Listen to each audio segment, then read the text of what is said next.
Hello, I'm James Cridland, the radio futurologist, and every sort of month or so, it's supposed to be weekly, but every month or so, I write a newsletter all about the future of radio and international radio trends and all of that. And this is it for the 10th of October 2023, called Careful What the Numbers Tell You.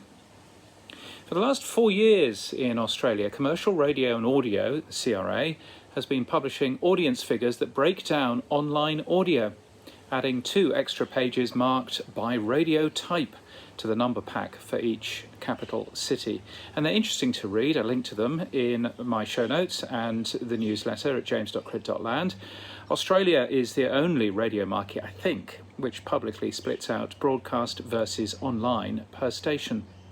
And as you might guess, speech-led radio does very well streaming online. At breakfast in Sydney, for example, 27% of all radio streaming is to right-leaning talkback station 2GB and 12% to ABC Radio Sydney.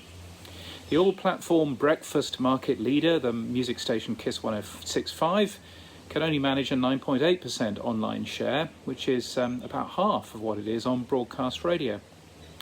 Now that leads to some changes of priority for radio stations, and I'm not entirely sure how helpful they are to audiences. So this week, for example, I'm waking up to ABC Radio Brisbane with a big ticket giveaway for Sir Paul McCartney, who's playing Brisbane on November the 1st, in a concert that went on sale in August, still weirdly isn't anywhere near sold out. Anyway, the only way to enter the giveaway for these tickets is to download the ABC Listen app, to find ABC Radio Brisbane, to scroll down to the picture of Paul, thumbs aloft, Paul McCartney, and enter the code word of the day into the app. It's a fairly transparent push to get more installations of the app and therefore to grow ABC Radio Brisbane's online share. 8.4% in case you're wondering, as opposed to 6% overall. It also sounds really clunky on the air. Nine Radio, the owner of 2GB, gives streaming share equal prominence to overall share in its press releases, which is fine. They've certainly got something to shout about, but it's quite a lot focused to give a relatively small platform because, and I think this is a little bit misleading, the share of listening between broadcast radio, AM, FM, DAB and online isn't given anywhere in the CRA's releases.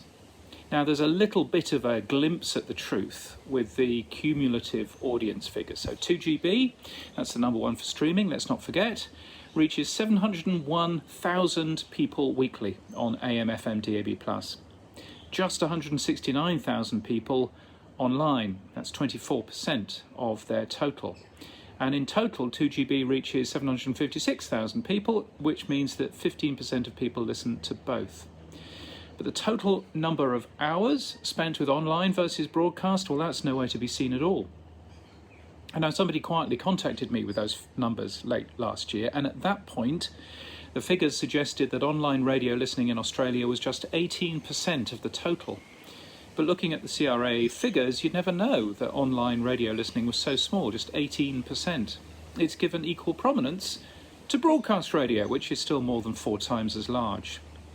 And it's a bit more misleading when you look at the DAB Plus survey numbers, which the CRA publishes separately.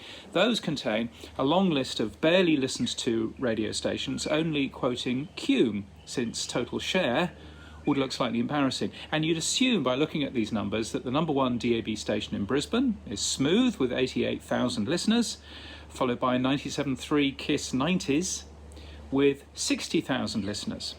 But that's misleading as well, because the majority of DAB listening is to the big simulcast stations, also carried on AM and FM.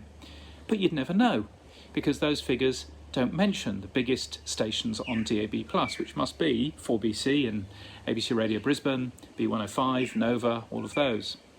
So as a result, many radio journalists or even radio executives think that DAB Plus is a failed experiment and that nobody bothers with it. So it might be interesting to know that while online radio accounts for 18% of all radio listening in capital cities, DAB Plus accounts for 20%. It's quite hard to listen to the radio for any length of time without hearing a promotion for ABC Listen or the iHeartRadio app or Listener or the 4BC app. You'll never hear DAB, though, mentioned on air by any of the big services. But in spite of that free promotion for apps every hour, all day, DAB Plus does better than online streaming, except no one wants you to know that. Not publicly, anyway. Those numbers are, of course, available directly to the stations.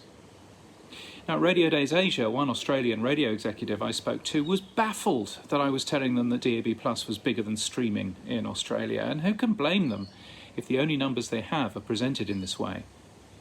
So I linked to how the UK does it, and I quite like that in Australia. If that's possible, please, that'd be nice. And a plea to all radio broadcasters out there, please, don't focus on growing the 18% to the detriment of the 82%.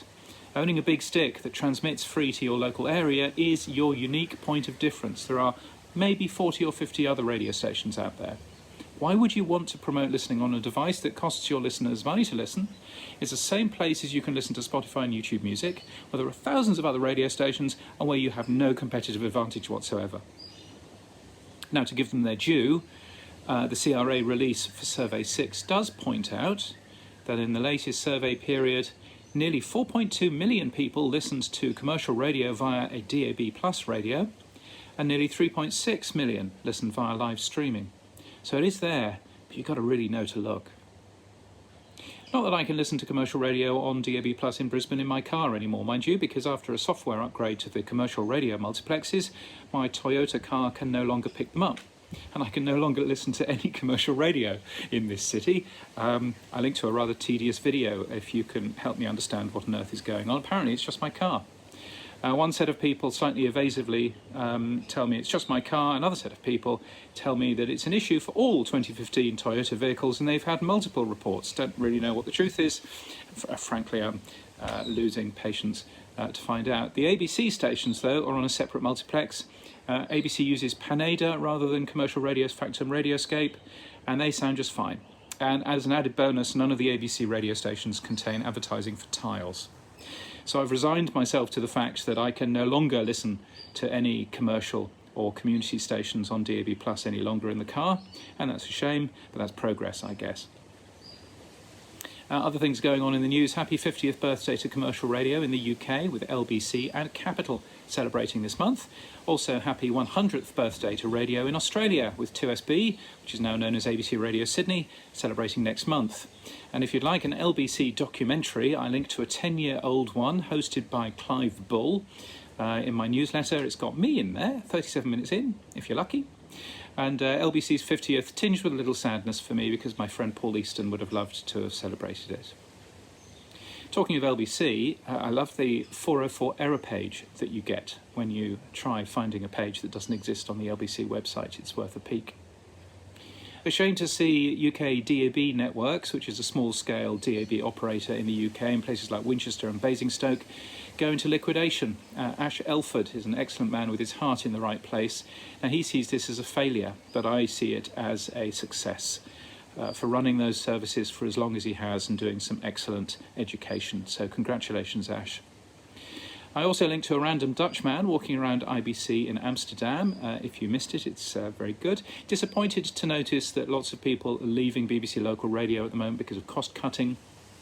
Particularly disappointed given that the BBC is also currently advertising on Elon Musk's hate-filled Twitter website, or X, or whatever the thing is called these days. Why the BBC is funding that, heaven only knows. But anyway, it's up to them, I suppose. The Nicky Campbell Radio 5 Live on BBC News Channel show has been halved in length. You might remember I took a long look behind the scenes not so long back. Everybody says it's absolutely perfect and it's the way that it should have been. So that's all okay then. Matt Deegan listened to a radio station running AI-generated local news. Now in Australia there's an AI voice doing news on Disrupt Radio as well. I'm a little reticent, I have to say, about using AI to produce editorial. Radio GPT, which is Futuri's AI service, has clear human oversight throughout the process. I do think that that's required. I think Kerry Jones has the right idea. He tweeted not so long ago that we should treat AI as an intern who needs their work checked. Yes, congratulations. I would heartily agree with that. In Australia, SBS Radio has a new schedule. It's removed BBC World Service from DAB between 11 and 5. 11 in the morning until 5 in the afternoon, which probably means that more listeners will find the excellent ABC News Radio, though, so that's all okay. Nothing to do with radio, but if you like travel blogs, I link to my latest travel blog there, and I've also been rather enjoying using a paid-for search engine as a replacement to Google. It's called Kaggy, I think. Anyway, there's a free trial, which is worth giving it a go if you wanted to. Now, I'm speaking at a few events. Medientage in Munich in October, also Audio Days in Denmark, and PodCon MX in Mexico City in November. It would be excellent to see you at one of those. Thank you to Broadcast Radio, to Clyde Broadcast, Richard Hilton and James Masterton, Brun Audio Consulting, Soma FM, and Media Realms Meta Radio for your support. If you'd like to support my work in any way, you can buy me a coffee. Become a member to give regularly, or just give a one-off coffee or 5. You can do that at buymeacoffee.com/James Cridland. I'm on Mastodon as well. Just give me a search, james@crid.land. You should find me there. And my professional website has a little bit more detail about who I am and what I do and all of that, and whether I can help you further. That's james.cridland.net. And until next time, keep listening.